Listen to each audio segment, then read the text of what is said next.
Welcome, old viewers and new viewers, to another episode of The Dancing Negotiator with Dr. Cheryl Okoli, DHA.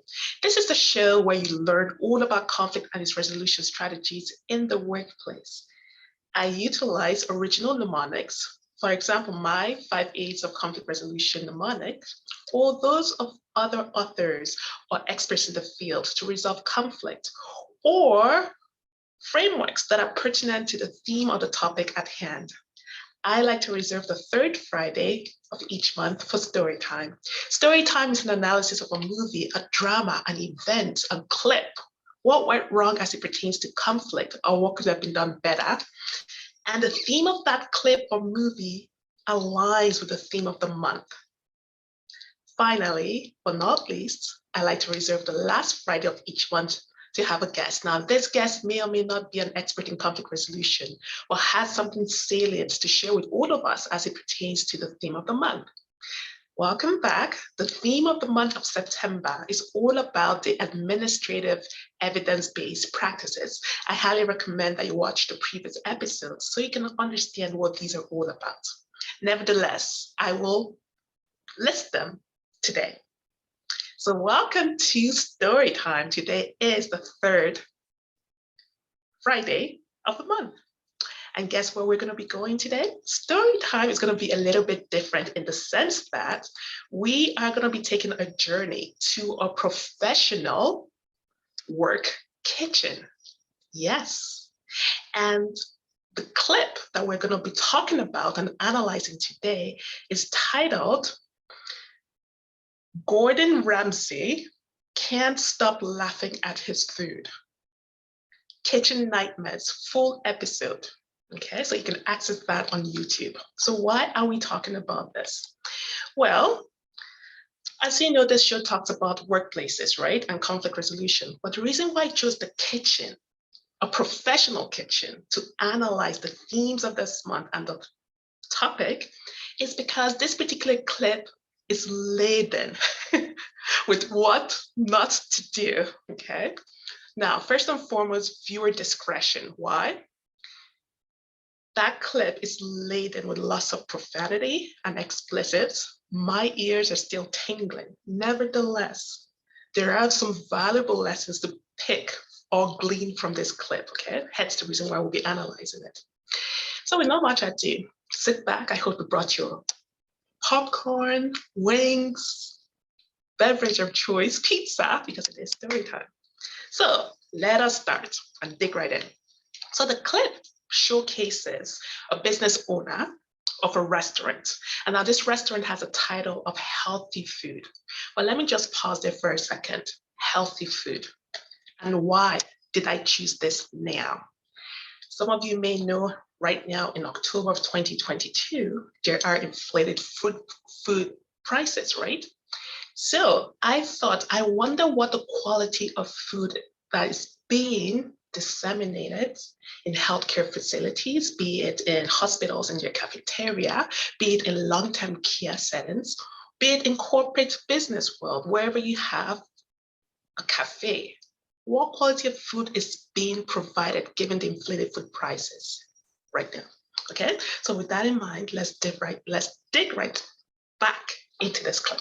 Okay, so the clip begins with us being taken on a journey to the City of Angels for a business owner who owns a restaurant. Now, this owner does not work by himself. He has his sons working with him. He has a manager. Now, if you were to ask the manager what his role is, his response, and I quote, is to make the place hip, fresh, and more modern, okay? His colleagues describe him as an interior decorator, but he's supposed to be the manager of this restaurant, okay? Now, when you watch this clip, you begin to identify some dysfunctional dynamics happening from all the way from the leadership, workforce development, organizational culture and climate, partnerships, and financial practices. And yes, those 5 pillars or practices I just listed are the administrative evidence-based practices as per Duggan et al. 2015. So I see this function in every single one of those pillars, if you will. So far we've identified that manager. It's interesting how he describes his role. It's also interesting how his colleagues perceive him. The owner himself would describe his leadership style as in basically saying comments like, everyone takes advantage of me. And then as you're viewing the clip, you begin to see a little bit of a laissez-faire leadership style. The chef, and it appears to be just one chef in this kitchen, goes AWOL. And when everyone is looking for him, he emerges 2 hours later. And his response to his absence is that he had to take Brenda somewhere. I'm still not sure who Brenda is. We were never told. Now, given everything that's happening, they're losing lots of money. The owner decides to invite a consultant, and in comes in Gordon Ramsay. So Gordon Ramsay, when he arrives, of course, the wheels are churning in his mind, trying to understand why he's called in. But before I proceed, let me pause there to say something very crucial. Here's another disclaimer. This episode is strictly to analyze the different administrative evidence-based practices based on what's produced in the clip, what's provided to us. There is no intention to belittle, demean, or disrespect any one of those characters. On the contrary, I thank them for providing this YouTube clip for the public at large. So hence, here we are using it to analyze complex situations in the workplace. So on that note, let me proceed again. Gordon Ramsay comes in and he starts wondering, why is he called in? The location of the restaurant is stellar. Now, when you think about real estate, you've always heard about location, location, location. So the same is true for your business, especially if it's a restaurant. So he quickly checked off the list that the location is not an issue for this restaurant's problem. So he decides to sample the food.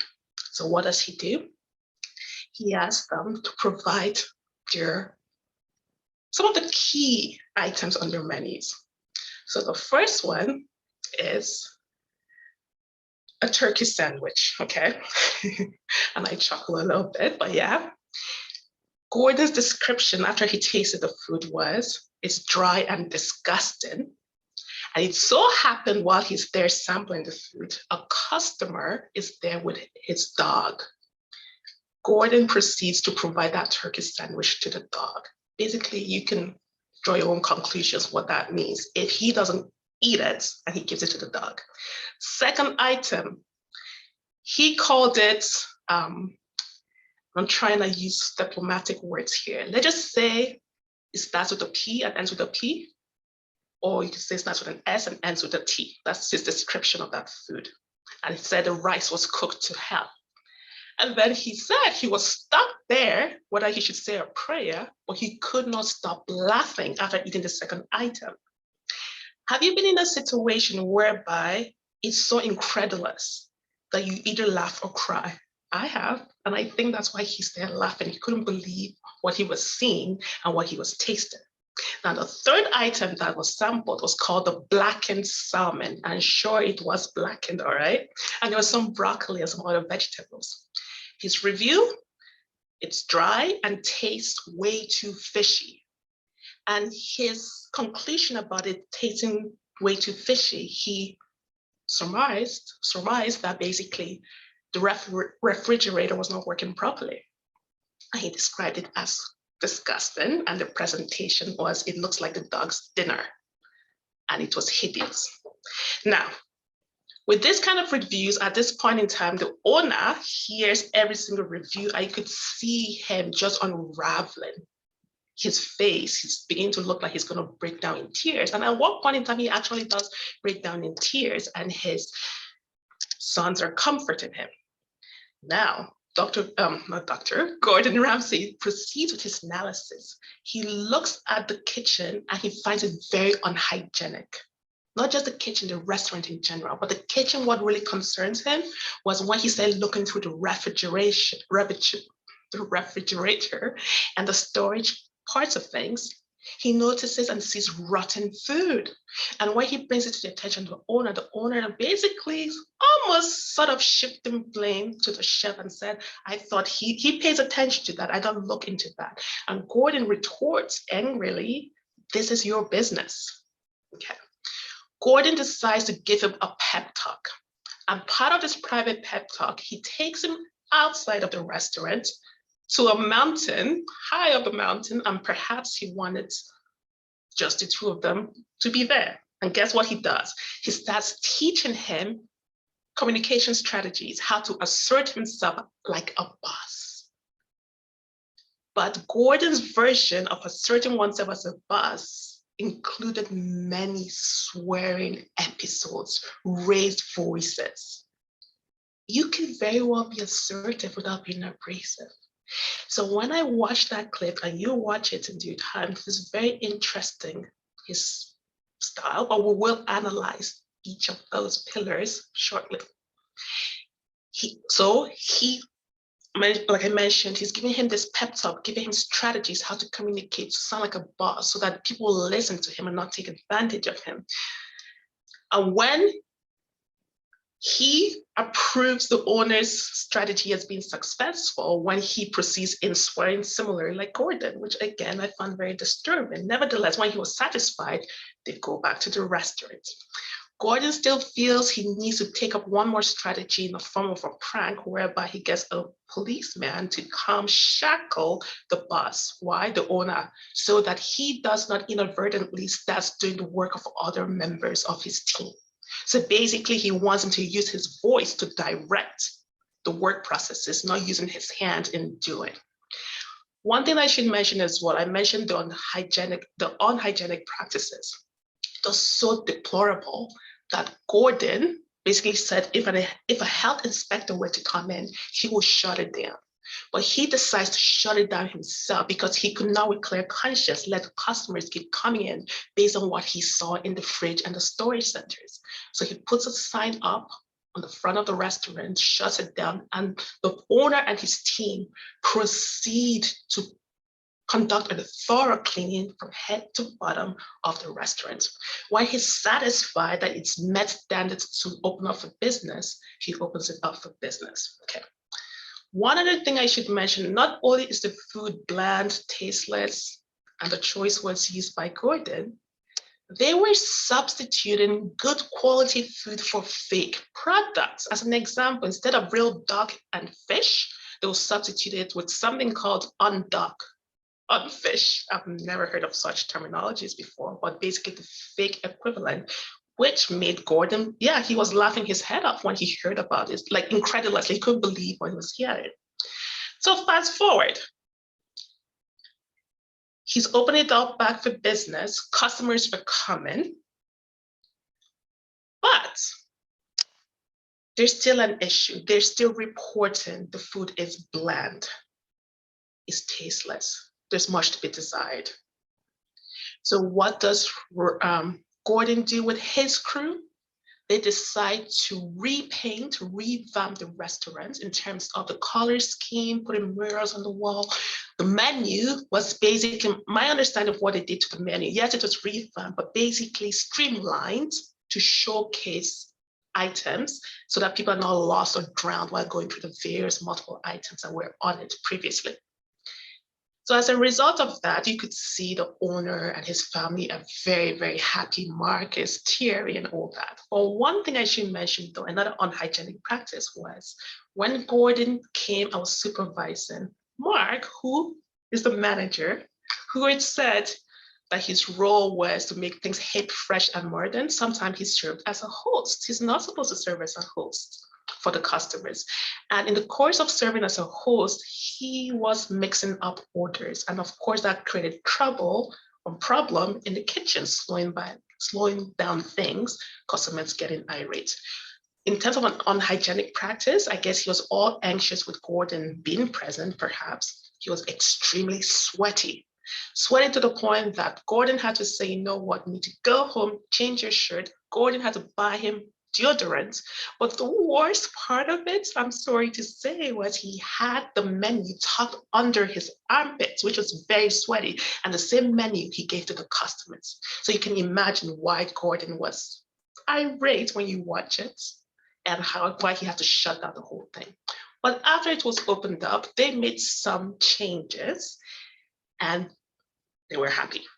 But let us analyze, because all that glitters is still not gold. So leadership style. What was the leadership style? For the owner, I mentioned earlier, it was a little bit laissez-faire. I hope I'm pronouncing that properly. It's a French word. Some of the comments he made was, I let the chef take care of things in the kitchen. But Ramsay was like, no, it's your business. Okay. But one good thing I would say about the owner was he was self-aware. He was self-aware that his management style was not functional. These were his words. Okay. Second, workforce development. The workforce, I'll describe it as undeveloped. Roles were unclear. Mark was a manager, but instead playing the role of an interior decorator. Now, let me pause there to mention something.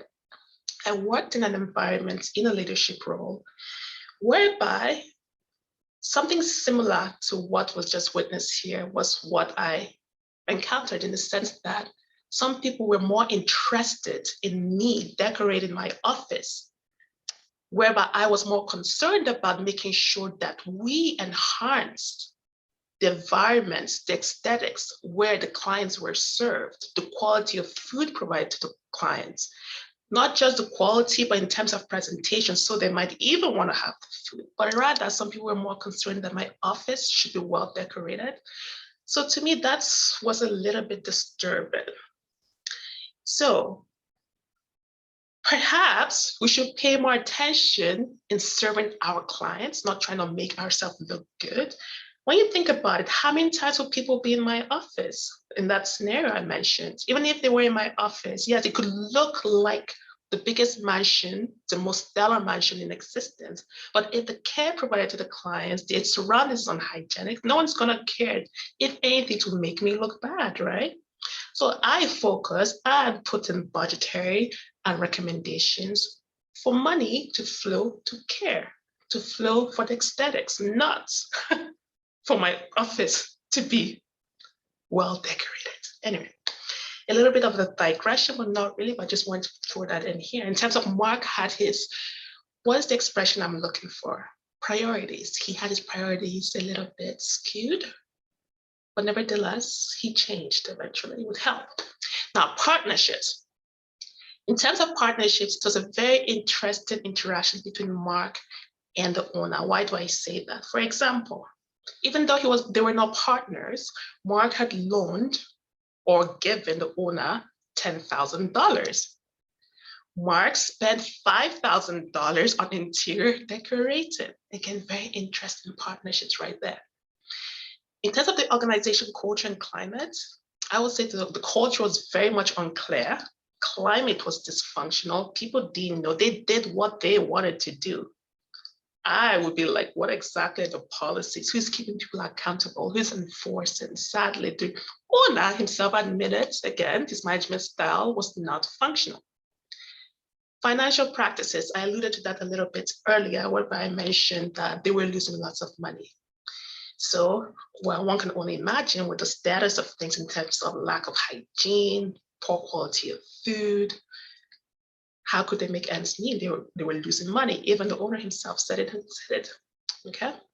Now, communication. Let's talk about communication. So I mentioned a bit about how the pep talk Gordon provided to the owner.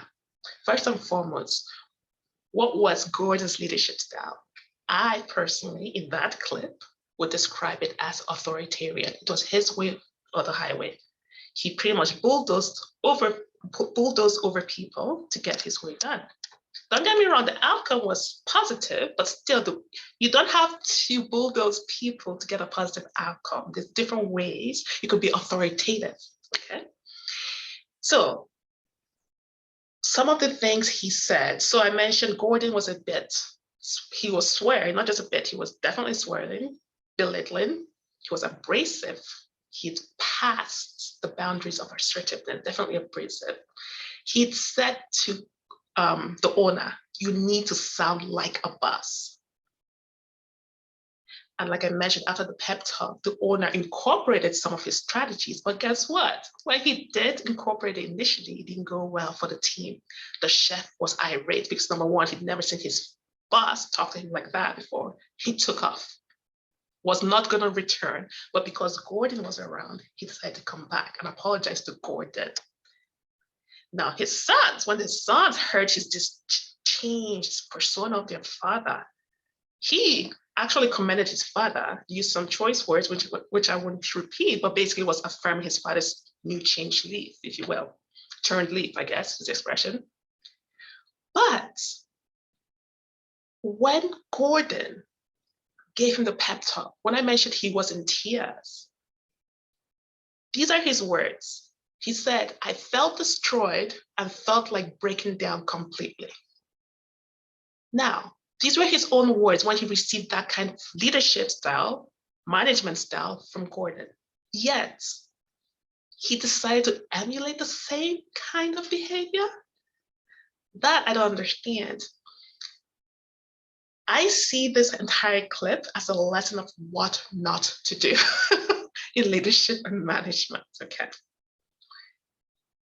So when he noticed, the owner noticed his behavior was having an adverse effect on his staff, he did become a little bit softer, but firmer, okay? At the end of all of this, what happens? When I say at the end of all of this, when the remake was done in terms of the restaurant was painted, menu revamped, you could see they were all emotional. They, as Mark, was teared, the owner was teared. They were all hugging each other, giving each other high fives and all that. Gordon, at the end, though, decides to have what I would call a debriefing session with the owner. Okay, and this is what he said. It's important to hear his words to him. Okay, so this is what Gordon did very well, in my opinion. He said, you have everything you need to make this place successful. I honestly believe it, so manage it and don't be scared. I seriously want this to work. I'm rooting for your success. And the owner's response was, thank you, sir. And there was mutual hugs. And then Gordon leaves the restaurant. You can see elated. Now let's pause there. Takeaways. You can be yourself without emulating a leadership style that is known to be detrimental. You don't have to be abrasive. You could be firm and kind. Another takeaway too is this, or one crucial missing point. If I were to ask you, watching me, listening to me, it has been said, all is well that ends well. I think Shakespeare said that. But my question is, how well did this whole change management, quality improvement scenario end indeed? I will say there was a missing piece. The missing piece was a true evaluation. Have you heard of the Hawthorne effect, which is basically saying that people change their behavior when they are aware that they're being observed? So my question, and the reason why I raised that up, is how true was the change Gordon saw while he was there? Did they change it because, number one, they were at risk of being shut down by the health inspector? One. Second, was it because Gordon was there?